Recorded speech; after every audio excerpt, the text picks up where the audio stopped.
This is Dennis Ramundi. I'm here with my co-host Phil Goldberg, author of American Veda, and also The Life of Yogananda.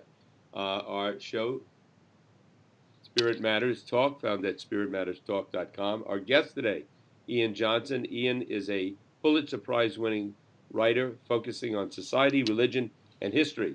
He works out of Beijing, where he also teaches undergraduate classes. Very happy to have you on today, Ian. Your latest book, Images of the Souls of China. Thank you so very much. Thanks. Yeah, appreciate being on the show. Ian, do we have to correct that title? It's just the Souls of China. The Souls of Okay. China. Yeah, okay. the Souls of China. The Return of Religion After Mao. I'm very eager to discuss this with you. It sounds like a fascinating account of an extraordinary moment in history in China. Maybe we could begin with a little of your background. You cover a lot of about the intersection of religion and culture and politics, and a lot of your work has been in China. How did you come to that particular interest, and what came first, your fascination with China or with religion? Well, I guess with religion, I grew up in a fairly religious household. I grew up in Montreal, Canada, and an Anglican household, Church of England, and my mother and father were very active in the church, and I did all the usual stuff like being an altar boy and all that stuff. And I when I went to China for the first time in '84, after living in Canada, we moved to the United States when I was in high school, and I naturalized as a U.S. citizen. Anyways, I went to China in 1984, and I was just interested in the religious life there. I wondered what do people believe in here. I didn't expect that they would have similar beliefs to mine, but I was just curious. Of course, I'd read the Tao Te Ching, the Taoist classic, and I'd read the Analects of Confucius and some Buddhist sutras. But these are all ancient books, and I wondered what was left of Chinese religion when I went back. And back then, it didn't seem like very much was left. It was all kind of had been largely destroyed in the Cultural Revolution and in the Mao period. So that was my introduction to Chinese religion. It was mainly intellectual curiosity, just coming from that sort of a household that I grew up in. Yeah, Ian, I wanted to ask you, was there a specific time or decision made by the Chinese government where religion, where spiritual activities became allowed? And were they fully allowed? I know you've written, and there was a lot talked about the Falun Gong. I don't know if I'm pronouncing it properly, but certain religious or spiritual groups that were outlawed, did it completely open up suddenly, or did it open up in a limited way? No, I think, well, what happened when the communists took power in 1949 after China's Civil War, they won it, obviously. And then in the Mao period, which lasted roughly 30 years until he died in 1976, religion was increasingly banned, essentially. And by the end of it, it had been completely banned and replaced by this cult of Mao. Then after he died, the party loosened up again and began to allow the 5 official religious groups in China to reform and come back again. And those 5 groups are Buddhism, Taoism, Islam, Protestant Christianity, and Catholic Christianity. So those 5 groups were allowed to come back. But the government has always, and even today, continues to reserve the right to decide what group is legal and what group is illegal. So in theory, for example, Hinduism or Judaism are not legal religions in China. In practice, the government turns a blind eye, and for foreigners who are Jewish or Hindu, they don't really care if you worship. But those other 5 groups are the only ones that are legally allowed to have places of worship, to have seminaries, to train clergy, and that sort of thing.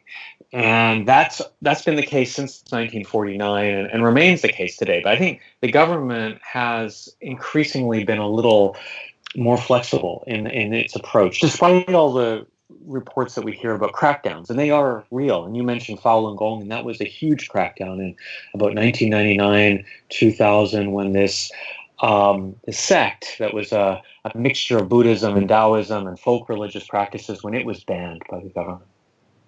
Interesting.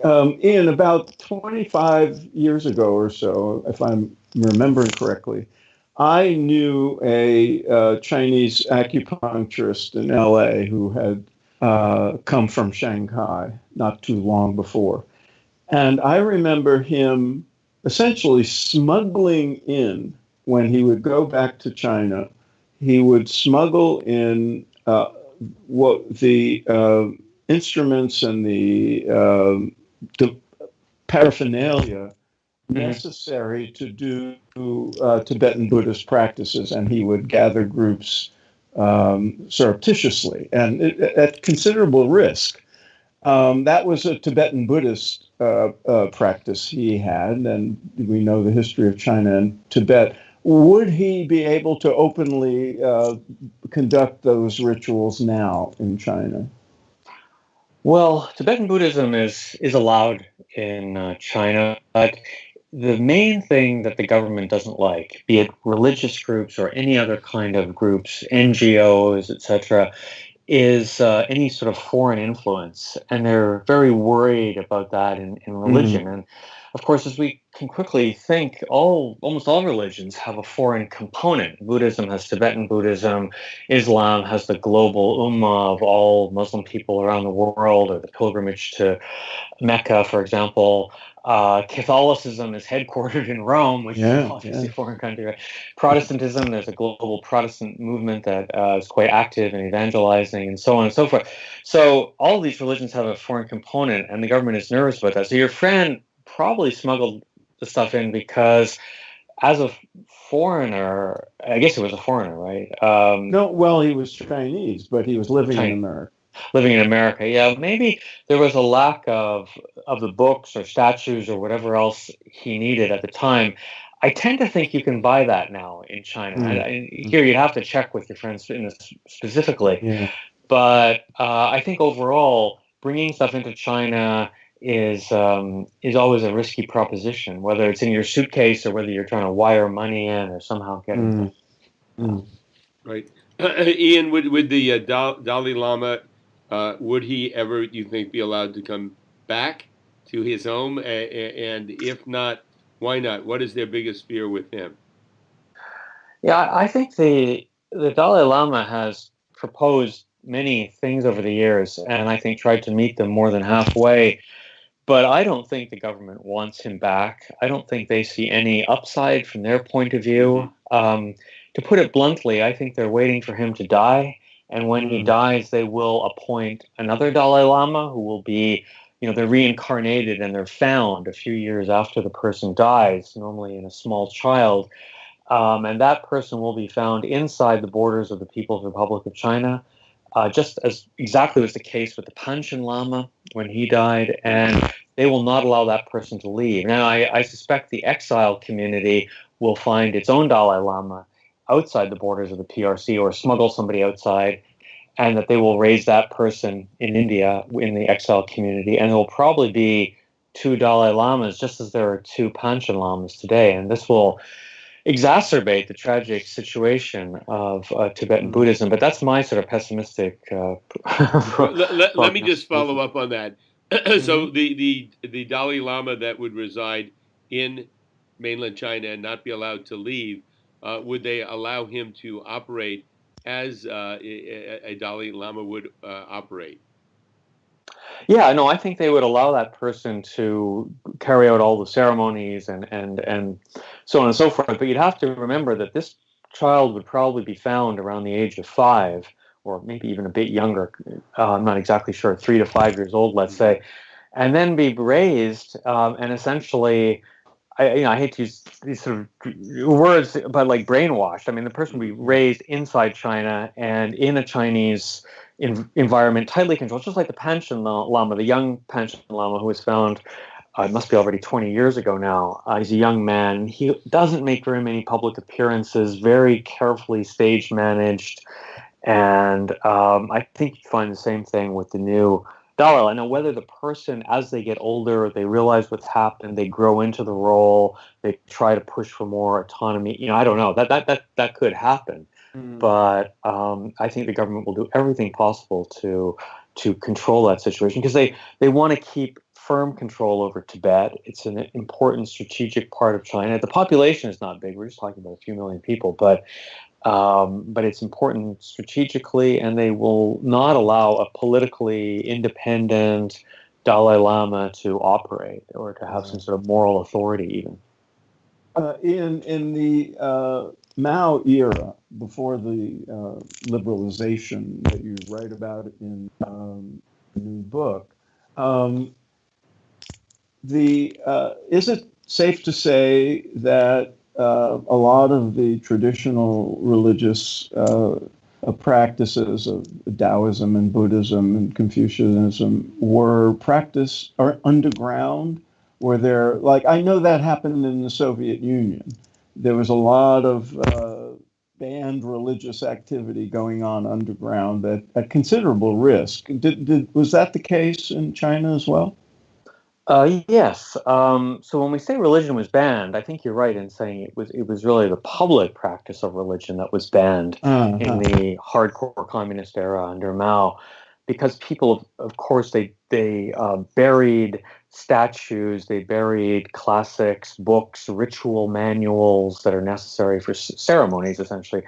And the same with Christianity. Christianity went underground, and that's really when the underground Catholic and Protestant churches were formed, because the institutional churches, the government-run churches, as well as the government-run temples and so on, they were all closed. So anybody with a religious bent was almost forced to worship on their own. And then the government's had a hard time since then in reestablishing the authority of the state-run religious groups. Ian, is the Falun Gong, are they operating now, or are they still totally banned? They're totally banned, but they're still operating, from what I understand, in a very low grade way. People worshiping privately at home and so on and so forth. You don't have the public protests anymore that you had. What was it about that group that particularly triggered a government response? Well, the immediate cause was, this was in April 2001, they staged a sit-down strike right in front of the Communist Party, the headquarters in downtown Beijing, and several thousand people sat down cross-legged, sort of meditating. And when Zhu Rongji, the premier of China at the time, woke up, go and get a copy of People's Daily out front or whatever, lo and behold, there are all these people protesting. And so they responded with this draconian crackdown. I think that was the immediate cause. Probably it would have happened anyway, because Falun Gong was getting more and more organized. And the one thing the government doesn't like about religious groups is any kind of organization. So I think they would have probably banned them anyway. Interesting. Ian, I'm curious about one thing you said earlier when you talked about which religious traditions are legal and which are not in China. You said that Hinduism and Judaism are not legal.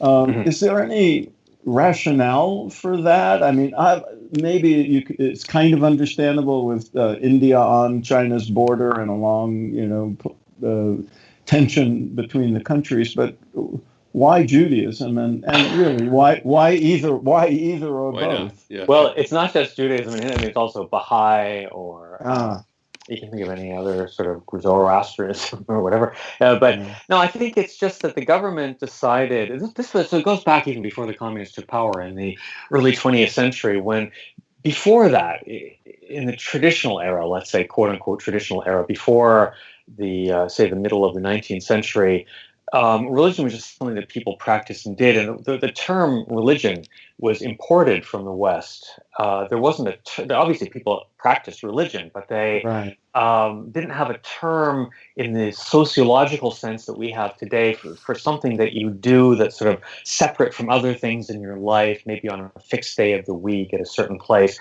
back then in traditional society, religion was just something you did, and 99% of the population was in a mixture of Buddhism, Taoism, folk religious practices, and so on and so forth. And then there were very small numbers of monotheistic faiths, Islam and Christianity. So when the modern state began to form in the early 20th century, the Republic of China, they tried to organize religion. They said, okay, well, what religious groups do we have here in China? Okay, we got Buddhism, we've got Taoism, we have Islam, we have Catholics, we have Protestants. And that became the 5 official faiths in the 1920s and 30s. And the communists, when they took over in 49, they essentially just continued on with that policy. And for all intents and purposes, there were no Jews and there were no Hindus in China at the time, although, there had been small groups of people off and on over the years, but not very many. There were also Orthodox Christians, for example, from Russia, but they didn't count.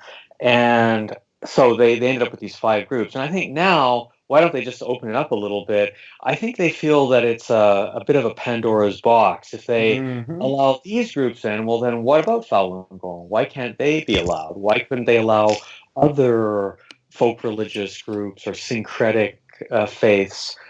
So instead, they've just said, okay, we're going to keep the 5 official religious groups. If there are foreigners who want to celebrate Diwali or Passover or something, okay, you can go ahead and do that. Rent a room rent a ballroom in a hotel or something like that, or a clubhouse or something like that, and go ahead and do that. We're not going to say anything. We're not going to raid that.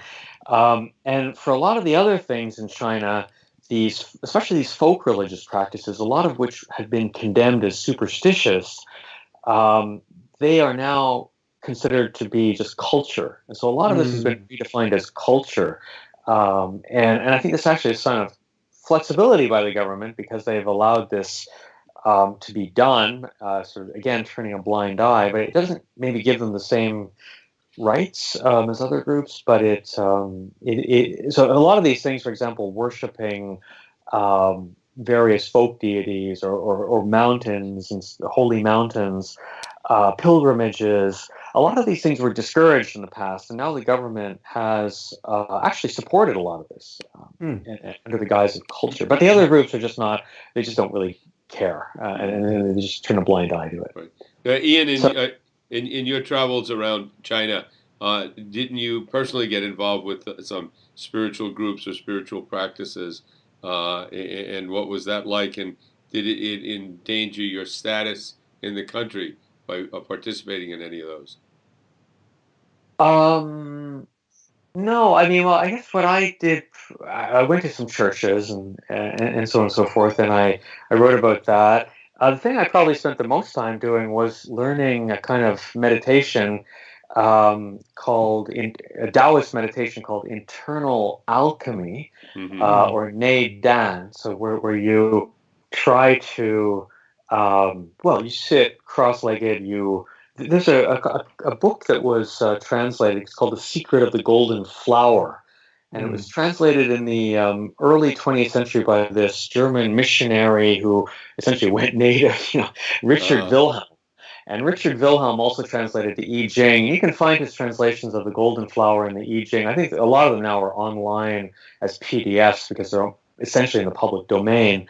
And Wilhelm translated the Golden Flower, and Carl Jung, the great psychoanalyst, he wrote the introduction to the book because he saw in this a kind of inward focus similar to psychoanalysis. And so I learned that with a Chinese group that was doing that in Beijing, and we went off to retreats for 10 days, living in these caves in southern China. But this is not really risky anymore. This kind of thing this is an example of what would have been condemned a decade ago or more as superstitious. But now the government thinks, if this provides some kind of spiritual ballast for people, some kind of a foundation to their lives, gives some meaning to their lives, then let them go ahead and do it. It's not challenging party rule, so it's okay. That's been a huge change, I think, in religious life here. Interesting. Ian, I'm really curious about the intersection of China and India, and because I've written about how Indian spiritual traditions came here to America, and the proximity of India to China makes that a different matter, but the tension between them also is different. So have the kind of yogic traditions that have had such a big effect on America, like contemporary yoga and some of the famous gurus, have they penetrated China at all? There is yoga is now practiced in China in big Chinese cities among sort of upwardly mobile people who have maybe traveled a bit. Mm-hmm. One of the favorite parks that I walk around, they have a yoga studio in it now. Really? And a friend of mine opened a place a while ago called the Yoga Yard, and it catered. It is quite tellingly early on. It catered, I guess, 80-90% to foreigners, expats, and now Wow. it's probably flipped, and it's probably it is majority Chinese people who are interested in that. But I think probably there's a lot of China's own indigenous yogic type practices like this Yeah. sort of meditation or qigong or Qigong and tai chi style practices. So those are making a huge comeback, and I think that's probably where most people's focus is inside China. From here, what other new areas or same areas of focus will you be on to in the coming months, in the coming year? Well, a big topic that interests me. I'm writing an essay. I just wrote an essay now on a new book that came out by David Palmer and Elijah Siegler on Taoism's spread to the West. And this is a book called Dream Trippers, and it focuses on two groups of people who are interested in Taoism in the West. Some people who maybe considered more new agey, and some people who imagine themselves to be more quote unquote authentic, and how they interact with each other and their different approaches to Taoism. So that's an essay I just wrote for the New York Review of Books that I hope will be out in the next month or two. And I guess longer term, I want to write a book on Chinese medicine. I think there's probably a need for a single volume introduction to what Chinese medicine is today inside China, and also how it spread to the West, and in its strange history in the 20th century. It was a lot like Chinese religion, where a lot of it was condemned as superstitious and backwards in China in the early 20th century, and then somehow survived and was actually adopted by the communists as somewhat efficacious and spread, and it's still, I think, somewhat misunderstood, because in the West we have, we look at Chinese medicine in a different way. I think in the West, probably at least half of Chinese medicine is acupuncture, if not more. Whereas in China, it's overwhelmingly herbal medicine, with acupuncture being just a smaller component. And so vaguely I want to write a book about that, but I have to sort of figure a way to frame it and organize it. Well, I would encourage you. My wife is a doctor of Chinese medicine, and when she was being trained, she went to China, and most of the focus there was, in fact, herbal instructions about herbs and that sort of thing, as I recall. But yeah, that's a fascinating history. I hope to look into it. And in your in the book about Taoism here, there's a lot of Alan Watts, I would think. Alan Watts played a big role in translating things. But I think the interesting thing about Taoism, say, when you were mentioning, for example, yoga, Buddhism, there were many practitioners who came over to the United States and to Western countries, many Indians and others who brought the religion and its practices over. Taoism, it's interesting that it was primarily this sort of intellectual exercise. Yeah. People like Richard Wilhelm and others who translated these works, it came over via scholars. And so we have a somewhat warped idea that there's, two kinds of Taoism. There's religious Taoism and there's philosophical Taoism. And I think this sort of reflects the prejudices of the Western scholars and their Confucian interlocutors back in China who informed them about Taoism. That a lot of Taoism is just superstitious nonsense and so on and so forth. And so you still get a lot of that in writings and descriptions of Taoism. I think that's it's an interesting Yeah, a very interesting topic. So Yeah. cover a little bit of that in the essay, the review of that book. I highly recommend that book. It's just come out by University of Chicago Press, and very, very interesting, very readable, accessible book. Right. Ian, As thank you so very much for your time. Phil, do you have any final questions you'd Yes, like to ask? I do. I want to get Go back ahead. to Ian's book, The Souls of China. I have two questions. One is I was struck by the plural use of souls Right. in the title, and I want to know why you chose that. It's, as an author who labors over choice of titles, I'm sure it was well considered.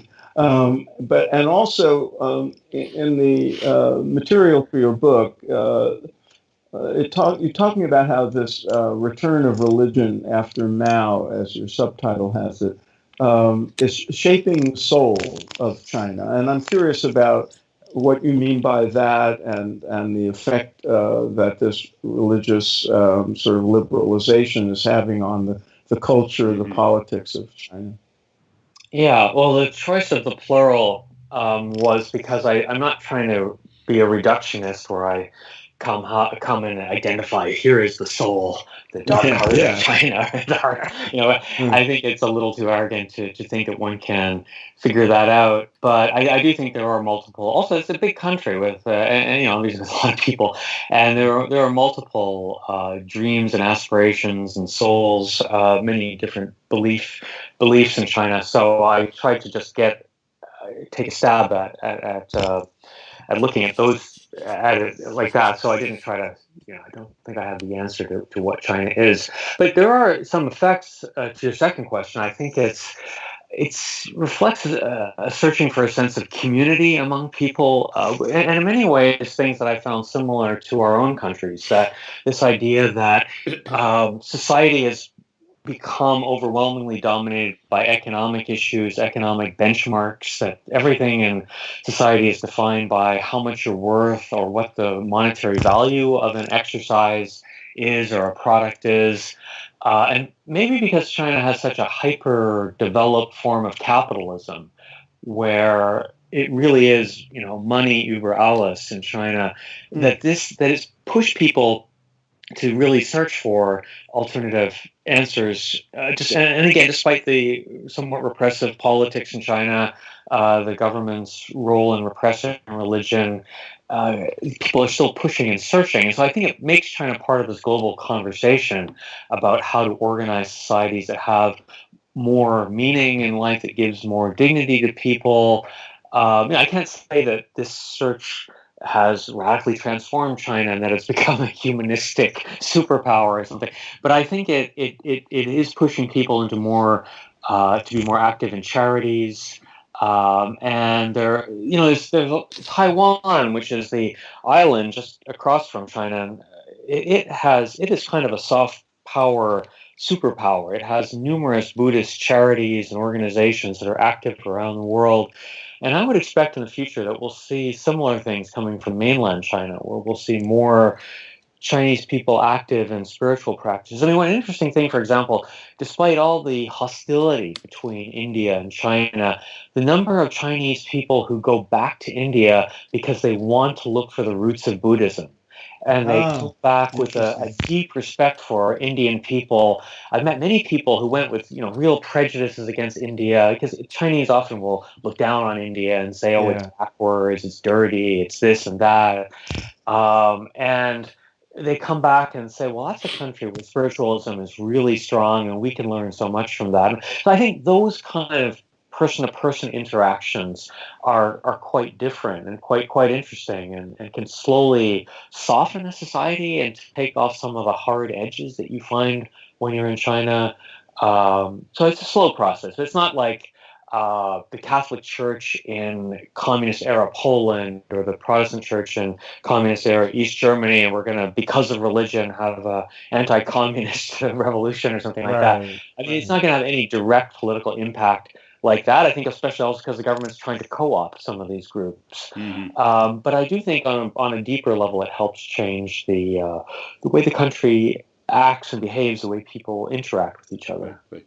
Ian, I actually have one last question, and that is from what you were saying. in the States now, in the United States, there are a lot of people, and in Europe, that consider themselves spiritual but not religious. Right, Are right. there people that think like that in China? I'm a spiritual person, but not interested in any real religion or organized religion.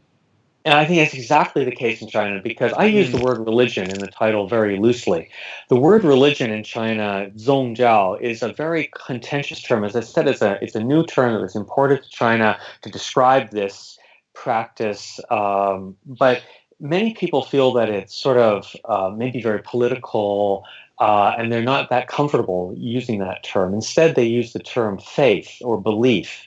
And I think a lot of people, and that is very much like the spiritual thing. So if you ask people, are you a Buddhist in that sense, and you use the word, say, Buddhist religion in Chinese, they may think that you mean, am I a formal lay member of the local temple, sort of registered with the temple as a lay member, with a ID book as a lay member? And they'll say, no, I'm not. But Mm. if you ask people what they do, they say, well, I of course, yeah, I go to the temple all the time and I pray and I do this and that. Interesting. That's much more telling, is ask people what they actually do rather than what label they give themselves, because the practice is really, I think, what matters and what Uh-huh. is defining. That's interesting. So, very parallel to developments here in the U.S. and in Europe. Yeah. Thank. Well, that is fascinating. Dennis, that question you asked is the one I was going to ask, and Uh-huh. I know we know Ian has another commitment, so we should wind this up. And thank Ian. Ian, Thank you for thank you No, so it's my much. pleasure. And again, This is a great conversation. Thank you yeah, very much. Ian's latest book, The Souls of China, The Return of Religion After Mao. Thank you so very much for taking the time to come on with us today. Okay, well, thank you very much for your time. okay.